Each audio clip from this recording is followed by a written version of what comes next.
السلام علیکم، آپ دیکھ رہے ہیں کے M B T V International. ناظرین، ہم آپ کے ساتھ ہمیشہ نئی سے نئی خبر لے کر حاضر ہوتے ہیں۔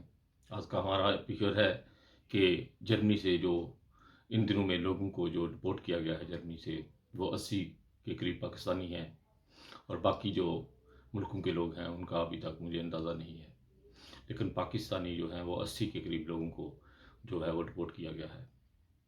اس لیے جو بھی ہمارے پاکستانی بھائی جن کے پاس ڈولڈنگ ہے یا ان کے کیس خراب ہو چکے ہیں، وہ خود جو ہے ویزا لینے کے لیے جو ہے وہ نہ جائیں، اپنے وکیل کے ساتھ رابطہ کریں، اور اگر آپ کو کوئی کہے کہ آپ کو ویزا دے دیا جائے گا، آپ اپنے ڈاکومنٹ بنوائیں، تو وہ بھی اپنے وکیل کے ساتھ جو ہے وہ رابطہ کر کے آپ اپنا جو ہے وہ کیس کو زیر غور رکھیں، اور زیادہ تر اپنی احتیاط کریں کالا کام کرنے سے۔ جن کے پاس ڈولڈنگ ہے، احتیاط کریں اپنی جگہ پر رہنے سے بھی، اور جو بھی آپ نے کام کرنا ہو صورتحال، وہ سائلم کمیٹی سے آپ کا رابطہ ہونا چاہیے ہر ہفتے۔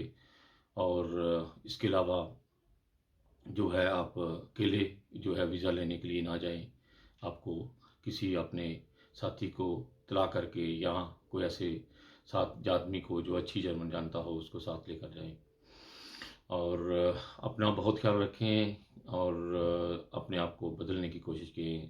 یہاں پہ جو ہے جھگڑا وغیرہ کرنا یا اس طرح کا کام جس سے ملک کی بدنامی ہو یا آپ کے کیس پر اثر پڑے، ایسا کام نہ کیجیے گا، احتیاط کیجیے گا، اور دعائیں کیجیے گا۔ بس اللہ تعالیٰ فضل کرے، جو ہمارے بھائی بہنیں جرمنی میں آئے ہیں، اللہ تعالیٰ ان سب کو جو ہے وہ سیٹل ہو جائیں جرمنی میں۔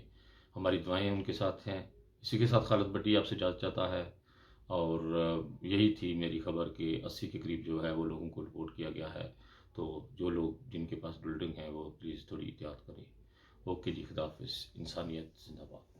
اپنا بہت خیال رکھیے گا۔